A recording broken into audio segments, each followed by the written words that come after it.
Everyone. Welcome back from our staycation Easter vacation. I hope you enjoyed it as much as I did. Now it's time to get back to work. And I wanted to start off with a story that I hope will inspire you in some way. So remember when we learned about, or when I read the story Home of the Brave? So I happen to have another book about a refugee's family. Okay, now if you remember in Home of the Brave, it was just Keck that made it out from his hometown. In this case, it's an entire family. However, this book, Stepping Stones, a refugee family's journey, it's actually going to talk about the journey that this family took in order to escape war. Now, before I begin reading, I have this question for you to consider, okay? Why did the new neighbors call them lucky? Okay, now there's going to be a lot of situations in the story that you're going to think, oh, that's one reason. There's quite a few. I need you to think of at least 2 reasons why the new neighbors called this family lucky. Okay, so stepping stones, a refugee family's journey. There's a few pages where it's talking. Oh, it's also written in lines, so it's a type of poetry. Okay. Rama, wake up, the rooster crowed every morning when we still lived at home. From my warm bed, I listened as Mama prepared breakfast. Bread, yogurt, juicy red tomatoes from our garden. When I was little, not so long ago, my brother Sammy, our friends, and I played on sun-baked soil. We laughed, ran across rocks and sand, free as birds. When Papa came in from the fields, he would sit for a time under the orange tree and tell stories of our ancestors. If you see the pictures, you see that the pictures are made out of stones. That kind of ties back to the title, Stepping Stones, okay?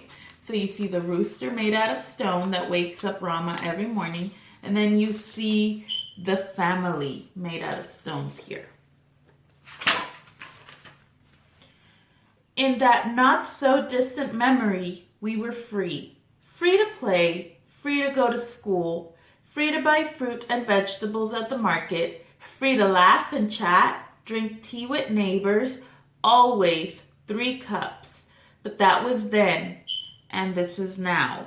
That's telling us that the setting is going to change. At first, it seemed to be in the past where they were happy with their life, and now it's giving us a clue that the time is going to change, and so is the mood. Back then, Jito, my grandfather fished. Papa worked in the fields. Mama sewed silk scarves for me and my dolls. Wrapped in silk and hugs, I didn't know our lives would soon change forever. But Jito said we weren't really free. If we're not allowed to sing our songs, to dance our dances, to pray the prayers of our choice, are we truly free? Then war came to our country. Life in our village changed. Nothing was as it had been. Soon there was not enough food. Rama, share this bowl of soup with Sammy. I didn't know then that Mama would go hungry. But we still had Mama's hugs and Jito's arms to hold us. Then the birds stopped singing.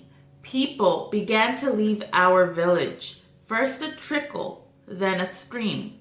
Across dusty fields under a burning sun, a stream driven by hope. Mothers, fathers, children, seeking a better place, a better life. So when it says a stream, joining the stream, it's really figurative language. It's not saying necessarily that it's a river or a stream flowing with water. It's flowing with the people that are leaving their village. A river of strangers in search of a place to be free, to live and laugh, to love again, in search of a place where bombs did not fall, where people did not die on their way to market, a river of people in search of peace. At first, when our neighbors left, I didn't mind. I had Papa and Mama and Gito and Sammy. I still had friends. We waved goodbye, not knowing they wouldn't come back. But when bombs fell too close to our home, Mama and Papa became frightened for us all. I hid my face in Mama's lap and cried, even though I am a big girl. One day, Gito told Sammy and me that it was time.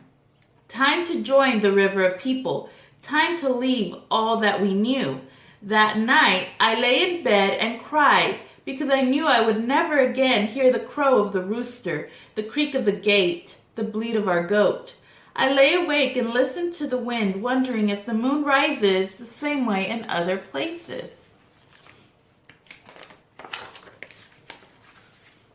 Sammy and I said goodbye to the flowers in our yard, to our goat, to the soil we called home. Then we walked. We walked and walked and walked. I tried to match my steps to Gito's long strides. I tried to hold Mama's hand, but she carried blankets, a bundle of clothes. I carried only memories in my heart. We walked, sometimes alone, but mostly with many others. Everyone fleeing the war, running away from the bombs. Papa carried little Sammy and more on his back. When I grew so tired and cried, Papa told me we were walking toward a bright new future. We walked to the end of the earth, and then we reached it. There was the sea. We set sail on waves of hope and prayer. I was frightened as the waves battered our little boat. And not everyone made it safely across. We said prayers for those whose journey ended at sea. And you can see there their little boat in the sea, and you can see what looks like the people that didn't make it across. When we arrived on land once again, Mama and Papa planted seeds to grow flowers to remember those who did not reach freedom. And on we walked, tired. I was so tired. My feet felt like the rocks on which we walked. My legs were trees rooted to the soil. On we walked, but now we walked across lands free from war, free from guns and bombs, free from fear. Now we walked in hope. At last, we came to our future. New neighbors welcomed us with open arms. I heard their voices but didn't understand their words. But when I saw their smiles, I knew what the words meant.